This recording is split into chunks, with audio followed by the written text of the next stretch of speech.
Hello दोस्तों, आप लोग कैसे हैं। तो दोस्तों आज हम लोग करेंगे सीटेट एसएसटी पेपर 2 के बारे में। और ये एनसीईआरटी बुक्स है जो 7 क्लास का ज्योग्राफी है और चैप्टर 4 है। 3 चैप्टर हो चुका है, जो नहीं देखे हैं जा करके देख लीजिएगा। और चैप्टर का नाम है वायु। क्या नाम है दोस्तों? तो वायु नाम है। कंसेप्ट पूरा करने के लिए एनसीईआरटी बुक्स पढ़ना बहुत ज़रूरी है। इसीलिए हम लोग एनसीईआरटी बुक्स को जो सीरीज स्टार्ट किए हैं उस सीरीज़ को भी हम लोग ख़त्म करने की कोशिश कर रहे हैं। तो चलिए दोस्तों शुरू करते हैं, ठीक है ना। और शुरू करने से पहले जो चैनल को सब्सक्राइब नहीं किए हैं दोस्तों, तो चैनल को सब्सक्राइब कर लीजिएगा। तो दोस्तों हमारी पृथ्वी चारों ओर से वायु की घनी चादर से घिरी हुई है। क्या है? घनी चादर से घिरी हुई है, जिसे वायुमंडल कहते हैं। क्या कहते हैं दोस्तों? तो जिसे वायुमंडल कहते हैं दोस्तों। पृथ्वी पर सभी जीवित रहने के लिए या वायुमंडल पर निर्भर है। किस पर? तो वायुमंडल पर निर्भर है। यह हमें सांस लेने के लिए वायु प्रदान करता है। क्या करता है? सांस लेने के लिए वायु प्रदान करता है। और क्या करता है दोस्तों? तो ये सूर्य की किरणों के हानिकारक प्रभाव से हमारी रक्षा करता है। क्या करता है? सूर्य के जो हानिकारक जो होता है उससे रक्षा भी करता है। यदि सुरक्षा की यह चादर ना हो तो हम दिन के समय में सूर्य की गर्मी से तप होकर जल सकते हैं। क्या होकर? तो तप होकर के, गर्म होकर के जल सकते हैं। और रात के समय ठंड से जम सकते हैं। क्या कर सकते हैं? रात के समय तो ठंड से जम सकते हैं। अतः यह वह वायु राशि है जिसने पृथ्वी के तापमान को रहने योग्य बनाया। क्या है? वायु राशि है जिसने पृथ्वी के तापमान को रहने योग्य बनाया। क्या बनाया? तो रहने योग्य बनाया। नेक्स्ट है दोस्तों कि वायुमंडल का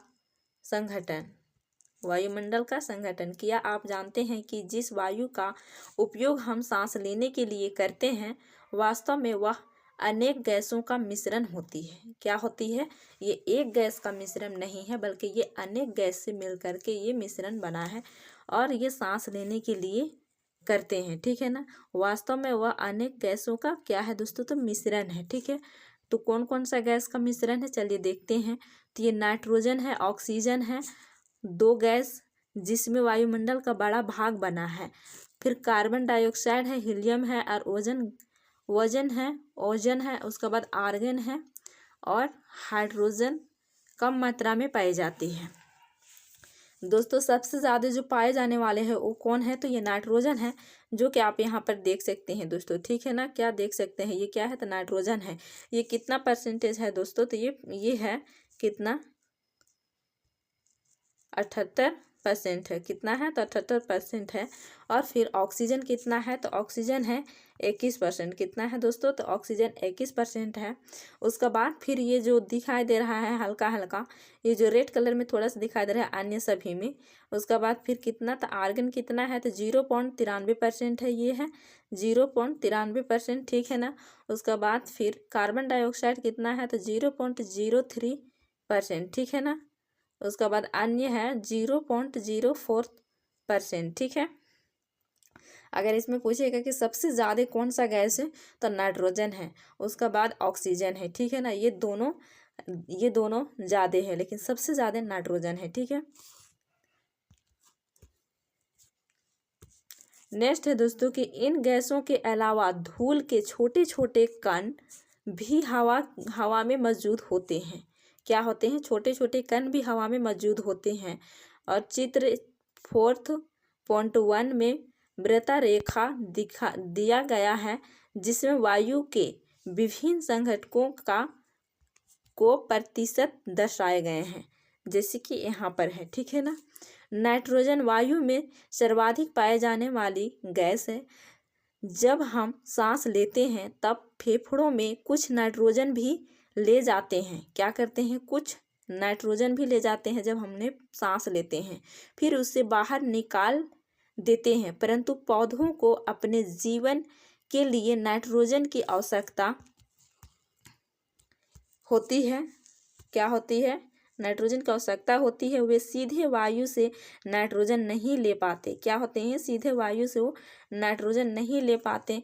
मृदा तथा कुछ पौधों की जड़ों में रहने वाले जीवाणु वायु से नाइट्रोजन लेकर इसका स्वरूप बदल देते हैं, जिससे पौधे इसका प्रयोग कर सके।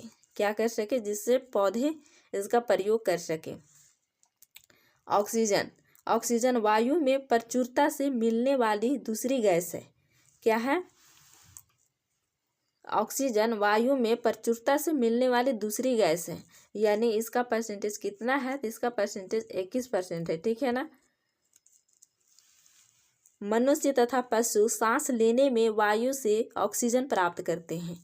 क्या करते हैं? मनुष्य तथा पशु सांस लेने में वायु से ऑक्सीजन प्राप्त करते हैं और हरे पादप प्रकाश संश्लेषण द्वारा ऑक्सीजन उत्पन्न करते हैं।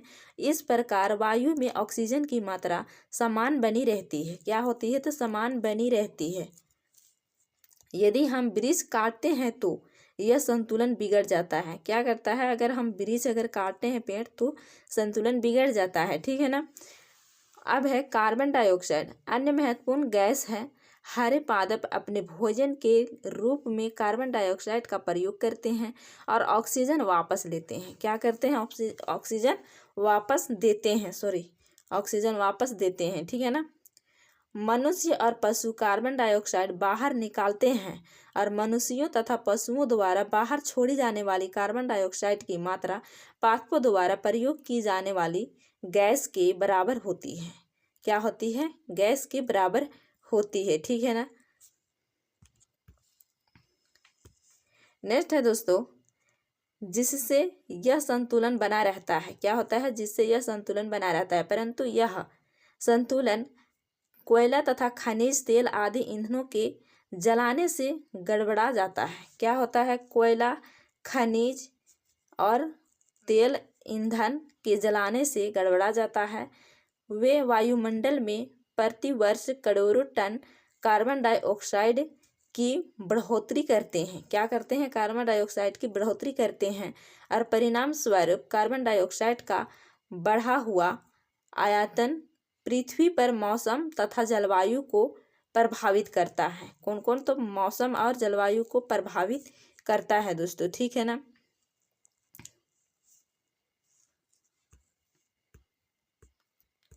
नेक्स्ट है दोस्तों, वायुमंडल की संरचना। क्या है? वायुमंडल की संरचना। हमारा वायुमंडल 5 परतों में विभाजित है। कितने परतों में है दोस्तों? तो ये 5 परतों में विभाजित है और पृथ्वी की सतह से आरंभ होती है। ये है पृथ्वी और इसी से आरंभ होती है। ठीक है ना। आरंभ होती है तो पहला में क्या है? तो क्षोभ मंडल है, समताप मंडल है, मध्य मंडल है और बाह्य मंडल है एवं बहिर्मंडल है। मतलब लास्ट में जो है वो क्या है? तो बहिर्मंडल है, क्षोभ मंडल। यह परत वायुमंडल की सबसे महत्वपूर्ण परत है। क्या है? क्षोभ मंडल। तो वायुमंडल की सबसे महत्वपूर्ण परत है। इसकी औसत ऊंचाई 13 किलोमीटर है और हम इसी मंडल में मौजूद वायु में सांस लेते हैं। क्या करते हैं दोस्तों? इसी मंडल में हम लोग सांस लेते हैं और मौसम की लगभग सभी घटनाएं जैसे वर्षा, कोहरा एवं ओलावर्षण इसी परत के अंदर होती है। किस परत के अंदर होती है? तो ये क्षोभ मंडल के अंदर होती है। मौसम हो गया, ये कितने किलोमीटर है? तो ये 13 किलोमीटर में है। ठीक है। ऊंचाई इसका 13 किलोमीटर है। उसके बाद है समताप मंडल। क्या है दोस्तों? तो ये समताप मंडल है और ये क्षोभ मंडल के ऊपर का भाग समताप मंडल कहलाता है। क्या कहलाता है? जो क्षोभ मंडल है उससे ये क्षोभ मंडल है। ठीक है ना। उसके बाद ये समताप मंडल है। ठीक है, कहलाता है। ये लगभग 50 किलोमीटर की ऊंचाई तक फैला है। कितना किलोमीटर? तो 50 किलोमीटर की ऊंचाई तक फैला है दोस्तों। ठीक है ना। यह परत बादलों एवं मौसम संबंधी घटनाओं से लगभग मुक्त होती है। क्या होती है? लगभग मुक्त होती है। इसके फलस्वरूप यहाँ की परिस्थितियाँ हवाई जहाज उड़ाने के लिए आदर्श होती है। क्या होती है? हवाई जहाज उड़ाने के लिए आदर्श होती है। समताप मंडल की एक महत्वपूर्ण विशेषता यह है कि इसमें ओजोन गैस की परत होती है। क्या होती है? तो ओजोन गैस की परत होती है और यह परत सूर्य से आने वाली हानिकारक गैसों से हमारी क्या करती है दोस्तों? तो रक्षा करती है। ठीक है ना। नेक्स्ट है मध्यमंडल। यह वायुमंडल की तीसरी परत है। ये वायुमंडल की कौन सी परत है दोस्तों? तो ये वायुमंडल की तीसरी परत है। ठीक है ना। यह समताप मंडल के ठीक ऊपर होती है। यह लगभग 80 किलोमीटर की ऊंचाई तक फैली है। कितना किलोमीटर तक? तो ये 80 किलोमीटर तक फैली हुई है। अंतरिक्ष से प्रवेश करने वाले उल्का पिंड इस परत में आने पर जल जाते हैं। क्या करते हैं? इस परत में आने पर जल जाते हैं। उसका बाद है ये क्या? तो बाह्यमंडल, ये चौथा है। ठीक है ना। तो बाह्यमंडल हमें बढ़ती ऊंचाई के साथ क्या है? वायुमंडल में जब बढ़ती ऊंचाई के साथ तापमान अत्यधिक तीव्रता से बढ़ता है तो आयन मंडल इस परत का एक हिस्सा है, बढ़ता है। और आयन मंडल क्या है दोस्तों? तो इसी परत का एक हिस्सा है, एक भाग है। ठीक है ना। और यह 80 से 400 कितना? तो 80 से 400 किलोमीटर तक फैला है और इसमें रेडियो संचार के लिए इस परत का उपयोग होता है। वास्तव में पृथ्वी से प्रसारित रेडियो तरंगे इस परत द्वारा पुनः पृथ्वी पर परावर्तित कर दी जाती है। क्या कर दी जाती है? तो परावर्तित कर दी जाती है। अब यहाँ पर देखिए क्या है? तो बहिर्मंडल है। ठीक है ना। वायुमंडल की सबसे ऊपरी परत को बहिर्मंडल के नाम से जाना जाता है। यह वायु की पतली परत होती है। क्या होती है? वायु की पतली परत होती है और हल्की गैस जैसे हीलियम एवं हाइड्रोजन यहीं से अंतरिक्ष में तैरती रहती है। क्या करती है? हल्की जो गैस है वो हीलियम एवं हाइड्रोजन यहीं से क्या करती है दोस्तों? तो ये तैरते रहती है। ठीक है ना। क्या करती है? तो तैरती रहती है। ठीक है ना। तो समझ में आप लोगों को आ गया। तो चलिए थोड़ा सा इसका चित्र भी समझ लेते हैं। क्या करते हैं? इसका चित्र को समझ लेते हैं। ठीक है ना। अब यहाँ पर देखिए दोस्तों ये क्या है? तो ये है क्षोभ मंडल। क्या है दोस्तों? तो ये है क्षोभ मंडल। ठीक है ना। ये क्षोभ मंडल है और ये माउंट एवरेस्ट है जो कि दुनिया का सबसे ऊंचा है। ठीक है ना। ये माउंट एवरेस्ट दुनिया का सबसे ऊंचा चोटी है। ठीक है। और ये क्षोभ मंडल में क्या है कि जितना भी कोहरा है, जितना भी बादल है, ये सारे चीज़ कहाँ पर ही होता है? तो यहीं पर होता है। ठीक है ना। और इसी से हम लोग क्या करते हैं दोस्तों? तो सांस भी लेते हैं। और इसका ऊंचाई कितना है? तो 13 किलोमीटर है। कितना है? तो 13 किलोमीटर। ठीक है। उसका बाद क्या है? तो उसका बाद है समताप मंडल। उसका बाद क्या है दोस्तों? तो ये है समताप मंडल है। ठीक है ना।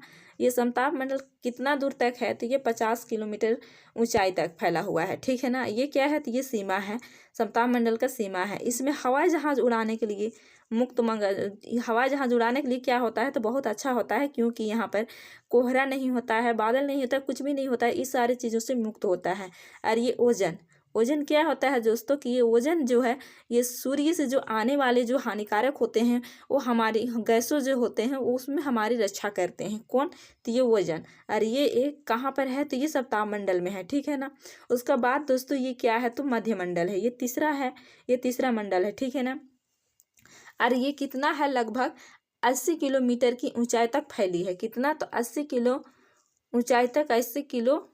ऊंचाई तक ये फैली हुई है। और ये अंतरिक्ष से जो दोस्तों प्रवेश करने वाली जो रहती है उल्का पिंड इस परत में जो आने पर क्या होते हैं? तो जल जाते हैं। मतलब ये भी हम लोगों को रक्षा ही कर रहे हैं। ठीक है ना। उसका बाद क्या है? तो उसका बाद है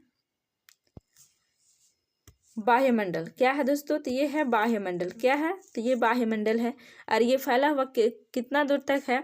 तो ये 400 किलोमीटर दूर तक है। कितना है? तो 400, मतलब 80 से लेकर के ये 400 तक है। कितना है?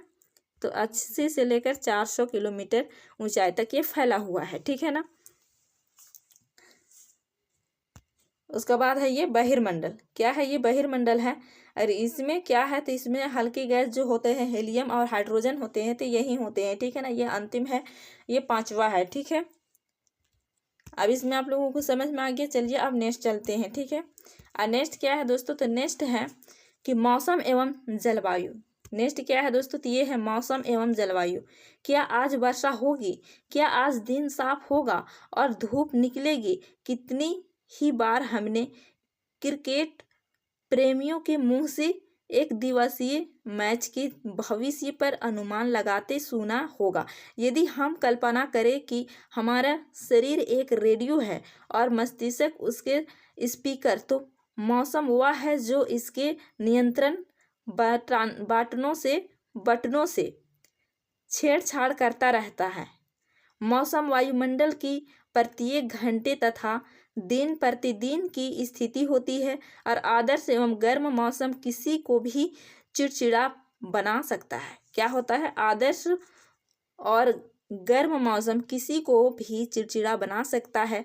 अच्छा हवादार मौसम हमें आनंद देता है। क्या देता है? आनंद देता है और हम घूमने की योजना भी बना सकते हैं। मौसम नाटकीय रूप से दिन प्रतिदिन बदलता है, किंतु दीर्घकाल में किसी स्थान का औसत मौसम उस स्थान की जलवायु बताता है। क्या अब आप समझ गए कि हम मौसम का दैनिक पूर्वानुमान क्यों करते हैं?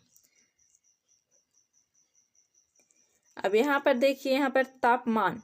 आप प्रतिदिन जिस तापमान का अनुभव करते हैं वह वायुमंडल का तापमान होता है। क्या होता है? वह वायुमंडल का तापमान होता है, ठीक है ना। वायु में मौजूद ताप एवं शीतलता से के परिणाम को तापमान कहते हैं। नेक्स्ट है कि वायुमंडल का तापमान केवल दिन और रात में ही नहीं बदलता, बल्कि ऋतुओं के अनुसार भी बदलता है। शीत ऋतु की अपेक्षा ग्रीष्म ऋतु ज़्यादा गर्म होती है। क्या होती है? शीत ऋतु की अपेक्षा ग्रीष्म ऋतु ज़्यादा गर्म होती है। आतपन क्या है दोस्तों? तो एक महत्वपूर्ण कारक है। क्या है? एक महत्वपूर्ण कारक है जो तापमान के वितरण को प्रभावित करता है। क्या करता है? प्रभावित करता है। और सूर्य से आने वाली वह ऊर्जा जिससे पृथ्वी रोक लेती है। क्या करती है? पृथ्वी रोक लेती है और आतपन कहलाती है। मतलब जो पृथ्वी रोक लेती है उसे आतपन कहते हैं, ठीक है ना। यहाँ पर देख सकते हैं कि तापमापी, मतलब ताप को कैसे मापी जाते हैं, तो तापमान मापता है ये। और ये वायु दाब मापता है। फिर यहाँ पर वर्षा मापी, वर्षा की मात्रा मापता है। फिर वहाँ वात दिग्दर्शी पवन की दिशा दर्शाता है। क्या करता है? ये दिग्दर्शी ये पवन का दिशा दर्शाता है, ठीक है ना। अब यहाँ पर देखिए आतपन, सूर्यातपन की मात्रा भूमध्य रेखा से ध्रुवों की ओर घटती है, इसीलिए तापमान उसी प्रकार घटता जाता है। मतलब भूमध्य रेखा से ध्रुवों की ओर घटती है, इसीलिए तापमान उसी प्रकार घटता जाता है दोस्तों, ठीक है। यहाँ पर देखिए तापमान को मापने की मानक इकाई डिग्री सेल्सियम है। इसका आविष्कार एंडर्स सेल्सियम ने किया था। आज सेल्सियस पैमाने पर जल 0 डिग्री सेल्सियम पर जमता है एवं 100 डिग्री सेल्सियम पर उबलता है। अब यहाँ से देखिए, अब आप समझ गए होंगे कि ध्रुव बर्फ से क्यों ढके हुए हैं। ध्रुव बर्फ से क्यों ढके हुए हैं? यदि पृथ्वी का तापमान अत्यधिक बढ़ जाता है तो यह इतनी गर्म हो जाएगी कि यह कुछ फसलें नहीं उग सकेगी। मतलब कुछ ऐसे फसल है जो नहीं उग सकेगी। गांवों की अपेक्षा नगरों का तापमान बहुत अधिक होता है। दिन के समय में एस्फाल्ट से बनी सड़कें एवं धातु और कंक्रीट से बने भवन गर्म हो जाते हैं। रात के समय यह ऊष्मा मुक्त हो जाती है। क्या होती है? रात के समय यह ऊष्मा मुक्त हो जाती है। नगर के भीड़ वाले ऊंचे भवन गर्म वायु को रोक लेते हैं, जिससे नगरों का तापमान बढ़ जाता है।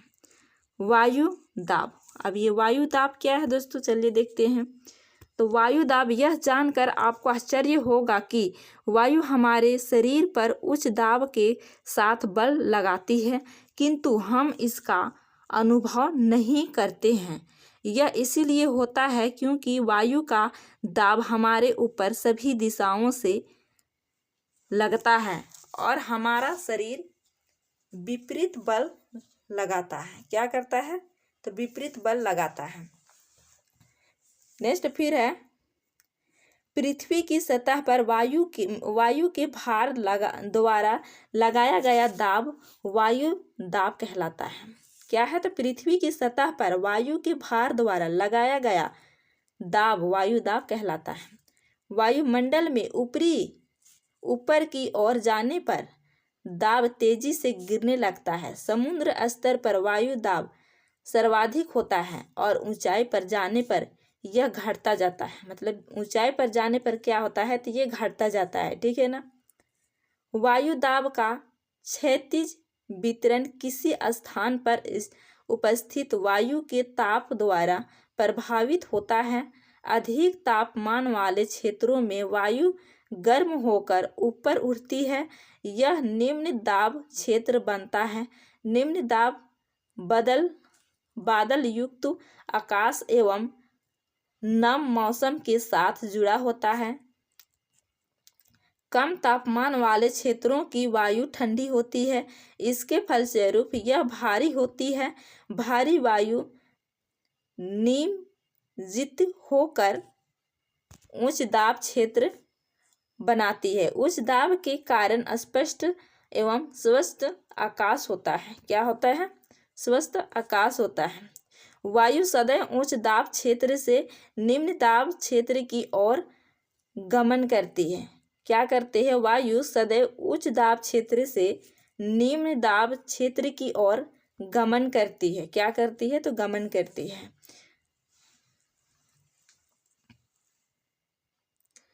अब क्या है? तो पवन। अब चलिए देखते हैं इस पवन के बारे में, ठीक है ना। पवन उच्च दाब क्षेत्र से निम्न दाब क्षेत्र की ओर वायु की गति को पवन कहते हैं।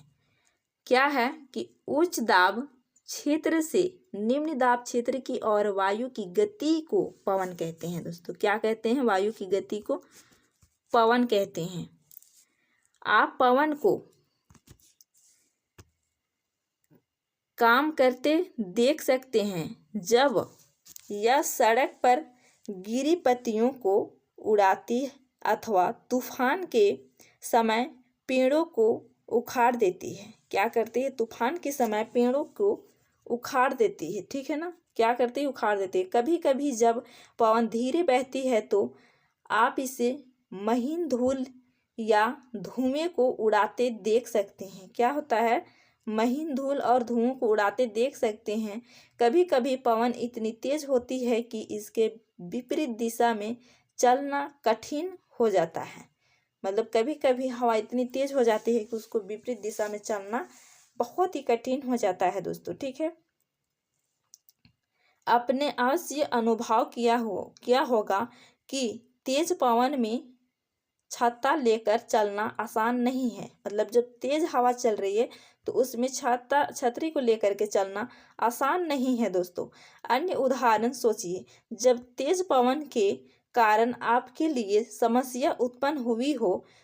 पवन को मुख्यतः 3 प्रकारों में विभाजित किया जा सकता है। कितने प्रकार में?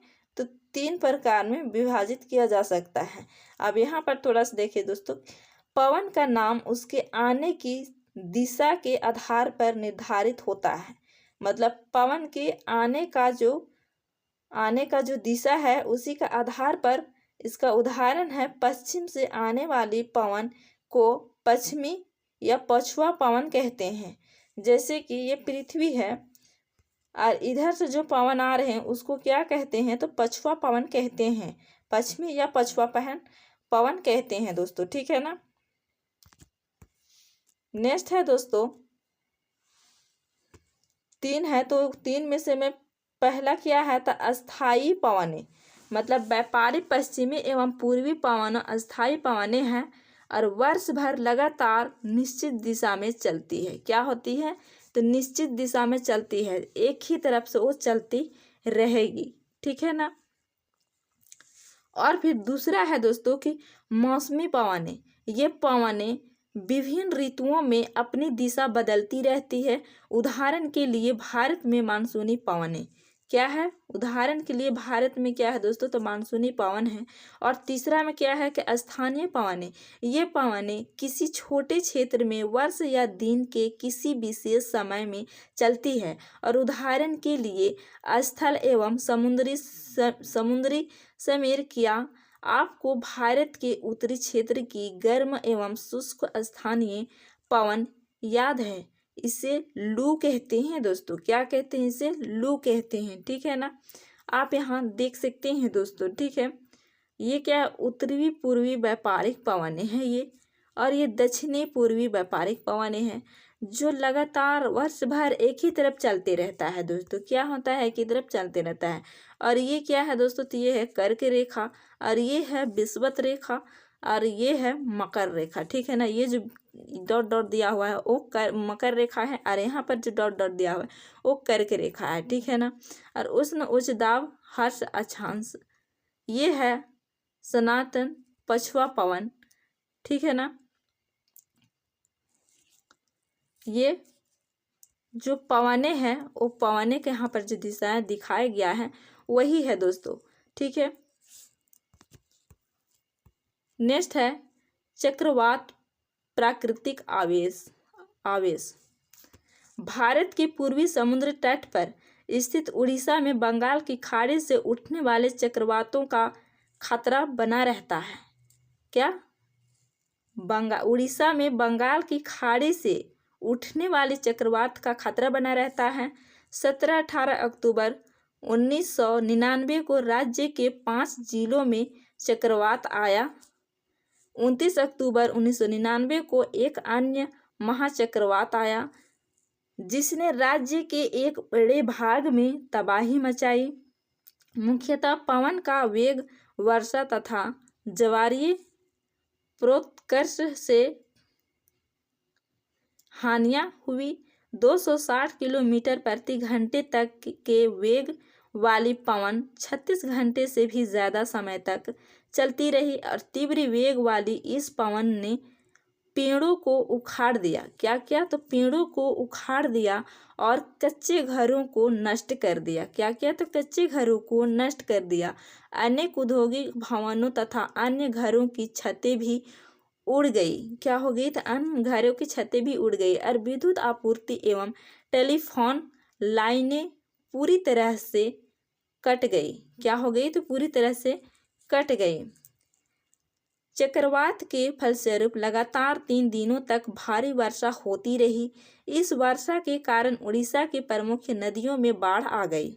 मतलब जो प्रमुख नदियां हैं उड़ीसा में उसमें क्या हुआ? तो बाढ़ आ गई। चक्रवाती पवनों के कारण उठी ज्वारीय तरंगों स्थल पर 20 किलोमीटर तक आ गई। कितना? तो 20 किलोमीटर तक आ गई और फलस्वरूप तटीय क्षेत्रों में भयानक तबाही हुई। मतलब तटीय क्षेत्रों में बहुत भयानक तबाही हुई। अचानक 7 से 10 मीटर ऊंची ज्वारीय तरंगे आ गई। कितना?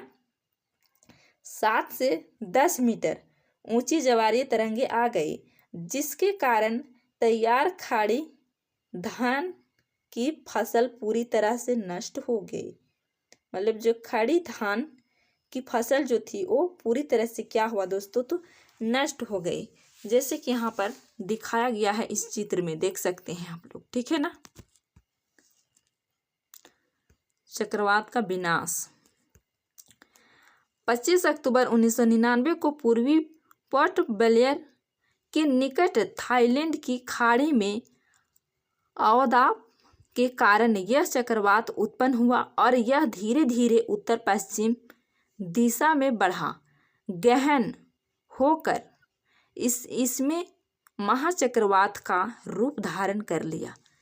क्या? तो महाचक्रवात का रूप धारण कर लिया दोस्तों। ठीक है ना।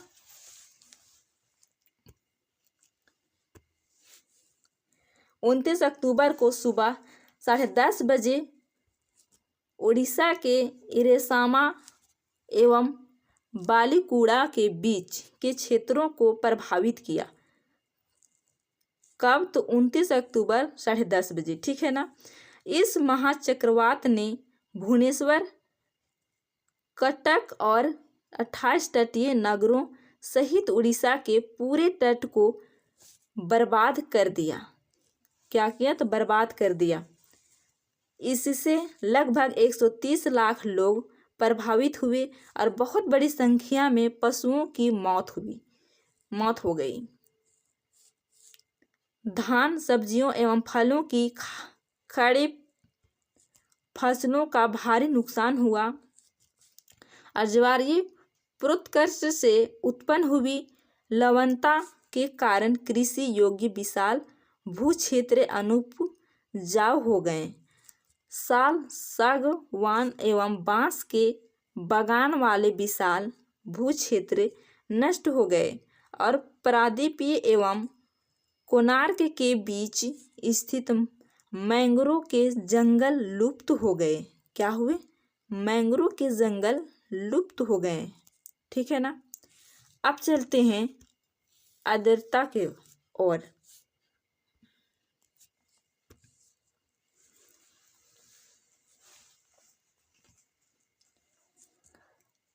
जब जल पृथ्वी एवं विभिन्न जलाशयों से वाष्पित होता है तो यह जलवाष्प बन जाता है। क्या बन जाता है? तो जलवाष्प बन जाता है। वायु में किसी भी समय जलवाष्प की मात्रा को आर्द्रता कहते हैं। जब वायु में जलवाष्प का मात्रा अत्यधिक होती है तो उसे हम आर्द्र दिन कहते हैं। जैसे जैसे वायु गर्म होती जाती है इसकी जलवाष्प धारण करने की क्षमता बढ़ती जाती है। वायु क्या होता है? गर्म होते जाती है, इससे इसके जलवाष्प धारण करने की क्षमता बढ़ जाती है और इस प्रकार यह और इसकी आर्द्रता हो जाती है और आर्द्र दिन के कपड़े सूखने में काफ़ी समय लगता है एवं हमारे शरीर से पसीना आसानी से नहीं सूखता। क्या होता है? आसानी से नहीं सूखता है और हम असहज महसूस करते हैं। जब जल वाष्प ऊपर उठता है तो यह ठंडा होना शुरू हो जाता है और जल वाष्प संघनित होकर ठंडा होकर जल की बूंद बनाते हैं। क्या बनाते हैं? जल का बूंद बनाते हैं। दोस्तों यहाँ पर आप लोग तस्वीर में देख सकते हैं, ठीक है ना। उसका बाद है जल का बूंद बनाते हैं।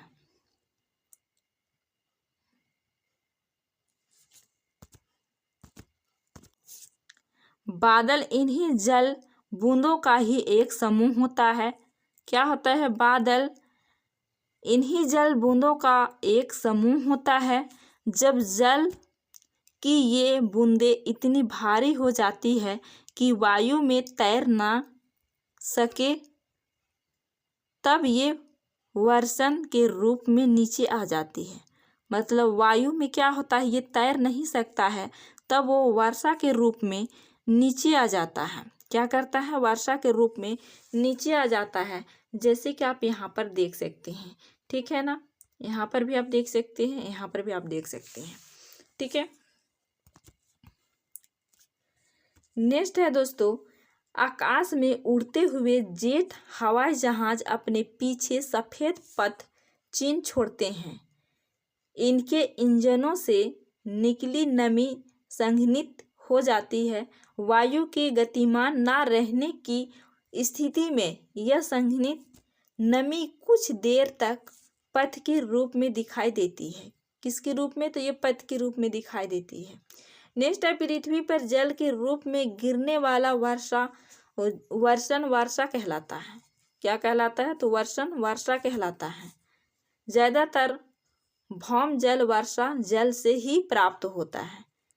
कौन सा जल? तो भौम जल वर्षा जल से ही प्राप्त होता है। पौधे जल और संरक्षण में मदद करते हैं। क्या करते हैं? पौधे जल और संरक्षण में मदद करते हैं। जब पहाड़ी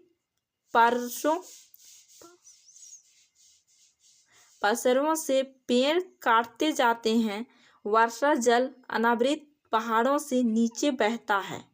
क्या होता है? अनावृत पहाड़ों से नीचे बहता है एवं निचले इलाकों में बाढ़ का कारण बनता है। क्या होता है? निचले इलाकों में बाढ़ का कारण बनता है दोस्तों।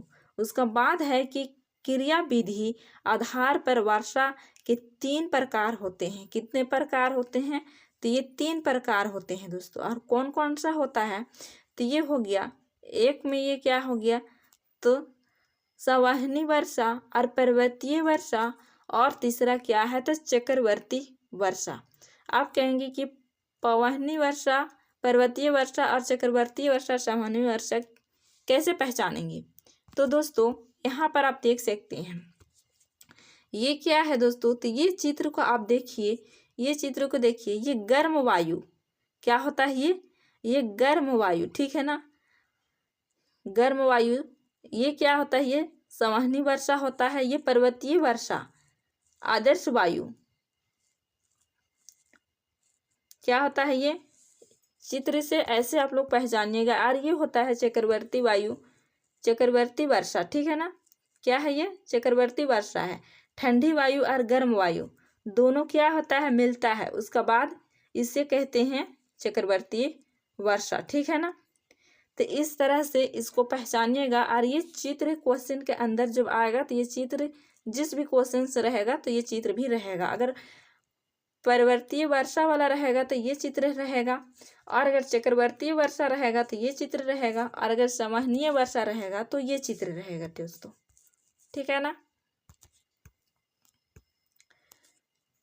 नेक्स्ट है, पौधे तथा जीव जंतुओं के जीवित रहने के लिए वर्षा बहुत महत्वपूर्ण है। पेड़ तथा जीव जंतुओं के जीवित रहने के लिए वर्षा बहुत जरूरी है। इससे धरातल को ताजा जल प्रदान होता है। धरातल को क्या होता है? तो ताजा जल प्रदान होता है। यदि वर्षा कम हो तो जल की कमी तथा सूखा हो जाता है। इसके विपरीत अगर वर्षा अधिक होती है तो बाढ़ आ जाती है। मतलब अधिक आती है तो बाढ़ आ जाती है, और कम होती है तो वो सूखा पड़ जाता है, ठीक है ना। तो दोस्तों आज का वीडियो में इतना ही। अगर वीडियो अच्छा लगा हो तो लाइक शेयर और कमेंट करके ज़रूर बताइएगा। फिर मिलते हैं नेक्स्ट वीडियो में, तब तक के लिए टेक केयर एंड बाय।